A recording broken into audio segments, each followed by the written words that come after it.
meus caros e nobres amigos de Ideal Espírita. Mais uma vez, gostaríamos de trazer os ensinamentos de Jesus, dos dias em que Ele esteve aqui conosco, para nossas vidas nos dias atuais.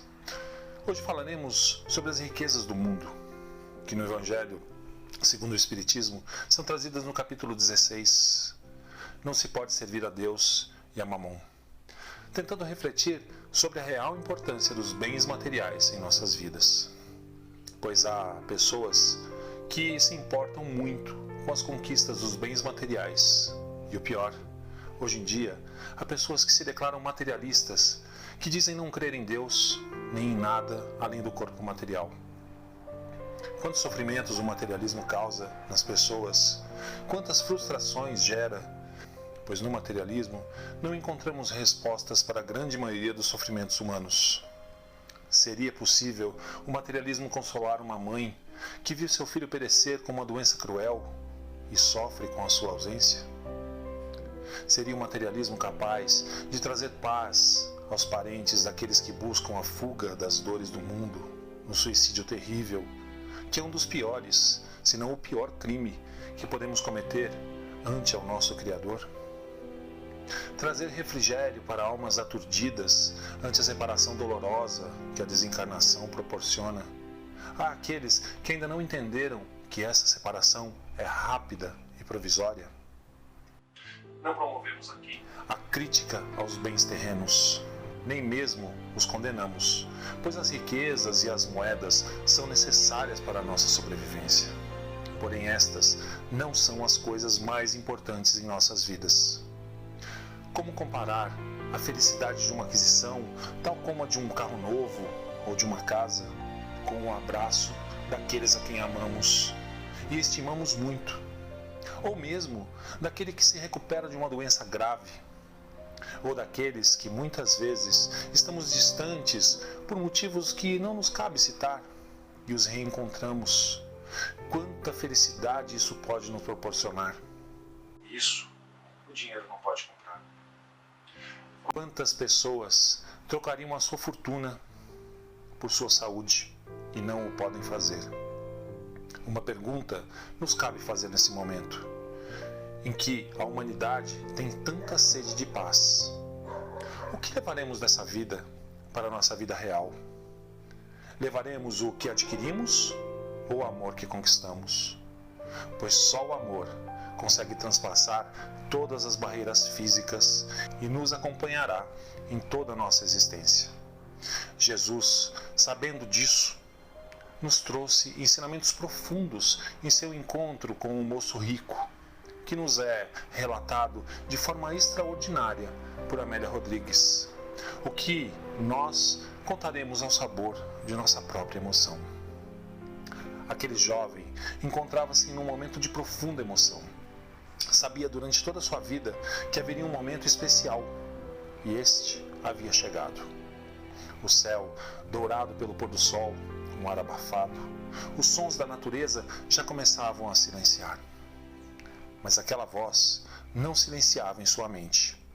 Ainda vibravam aquelas palavras: vais, vende tudo que tens, reparte com os pobres, e terás um tesouro nos céus.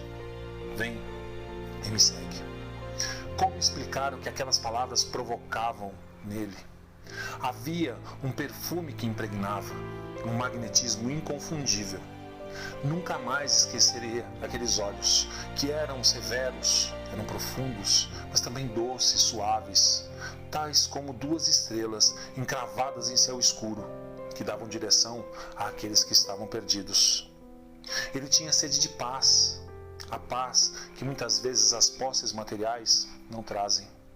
Embora ele repousasse em leitos de madeiras nobres, com pedras incrustadas, e se banqueteasse com os melhores pratos, vivesse com massagens de óleos e muitos empregados, que lhe faziam todas as vontades, ele não se sentia feliz.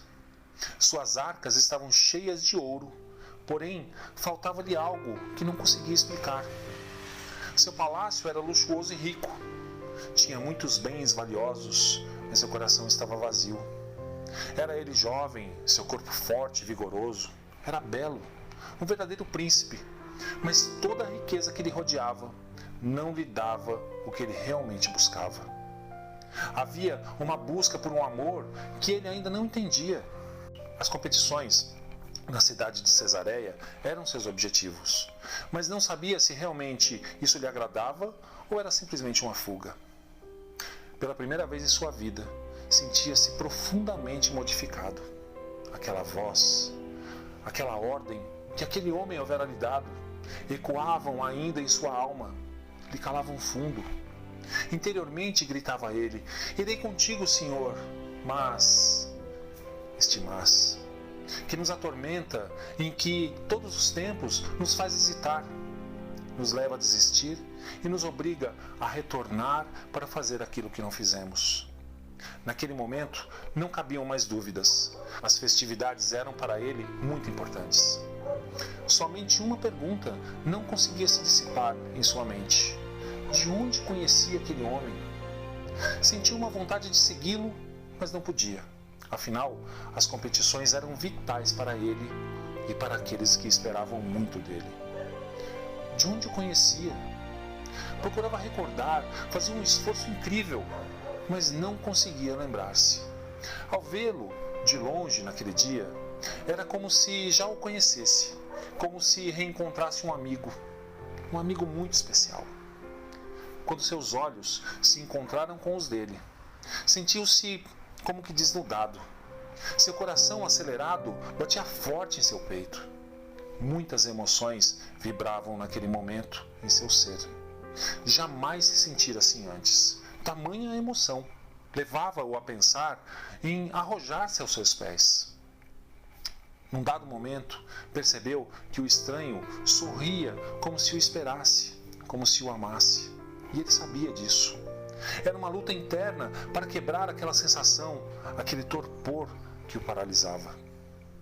Disse ele: permite-me primeiro competir em Cesareia, trazendo os triunfos para a cidade e os cidadãos de Israel. Mas o mestre lhe responde: não posso esperar. O reino dos céus para ti começa hoje. Não há tempo a perder. E responde o moço: aguardei muito estas festividades, me preparei com escravos que me adestraram, despendi verdadeiras fortunas em cavalos para as competições. Os jogos estão muito próximos. Renuncia e me segue. Quem era aquele homem que assim lhe falava? Que poder exercia sobre a sua vontade? Que magia usava aquele homem para dominar-lhe as vontades e os pensamentos? Queria ele fugir de tudo, deixar-se arrastar. Estava perturbado diante do conflito em que o moço rico se encontrava, quebrando o silêncio em que se instalara. Por alguns instantes, conseguiu vencer a mudez e disse: não receio dar o que possuo.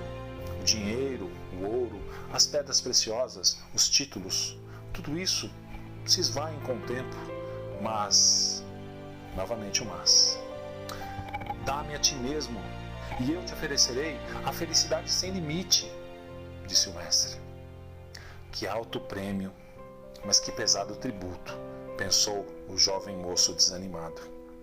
Os bens ele poderia ofertá-los sim, mas a juventude, os tesouros da vaidade, os caprichos, as honras de família, seria mesmo necessário renunciar a tudo?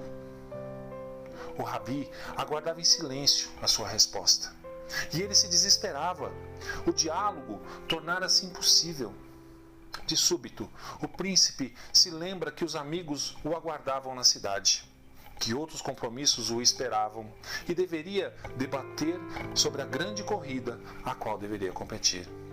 Esta conversa termina com o moço dizendo, quase balbuciando com a voz abafada: não posso. Não posso seguir-te agora. Perdoa-me se me amas. E saiu apressado. Após essa conversa, o mestre sentou-se numa pedra e encheu-se de profunda preocupação. Era assim. A expressão de mansuetude e perdão que resplandeciam em seus olhos, muitas vezes era visitada por lágrimas de tristeza. Quando os discípulos assim o viram, perguntaram o porquê de ele estar assim. No que o mestre lhes respondeu: quão dificilmente entrarão no reino de Deus os que têm as riquezas. Não condenando as riquezas, mas sim sabendo as dificuldades que temos para dispersarmos delas. Uma semana depois, a cidade de Cesareia tornara-se capital do ócio e do prazer.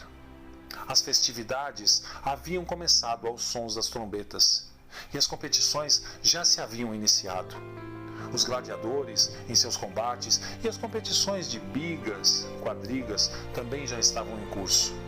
O príncipe, que havia conversado com Jesus, estava lá a postos, alinhado para o início da disputa a qual ele havia falado. Os chicotes estalavam no ar, em suas mãos firmes. O povo judeu estava na expectativa, estavam aflitos, as apostas já estavam colocadas sobre as mesas. Durante a corrida, uma manobra infeliz, e um dos carros vira, e o corpo é lançado à arena, sendo este atropelado pelos cavalos em disparada. O moço rico era a vítima. Ele sente a vida se esvair através das feridas abertas em seu corpo. Sente o suor frio e a sua respiração começa a falhar. Quando os escravos o arrastavam da pista, seus olhos se fecham. E ele sente como que levado a um outro lugar. Uma névoa o envolve, e ele não ouve mais a multidão que gritava enlouquecida. Ouve somente uma voz que lhe diz aos ouvidos: renuncia-te a ti mesmo e me segue. Os braços do doce Rabi o envolvem e o levam. E aqueles que o socorriam viram em seu rosto, apesar dos ferimentos que o faziam perecer, um leve sorriso em sua boca. Não dês importâncias demais às conquistas materiais deste mundo, pois tudo que for material, a traça e a ferrugem consumirão. As conquistas de real valor são as que podemos levar para outra vida. O amor e a paz são estes os bens maiores. Saiba, Jesus ainda nos espera com seus braços abertos, nos dizendo ainda hoje: renuncia-te a ti mesmo e me segue. Que Jesus, o nosso mestre, o nosso amigo, abençoe-nos e nos dê a sua paz.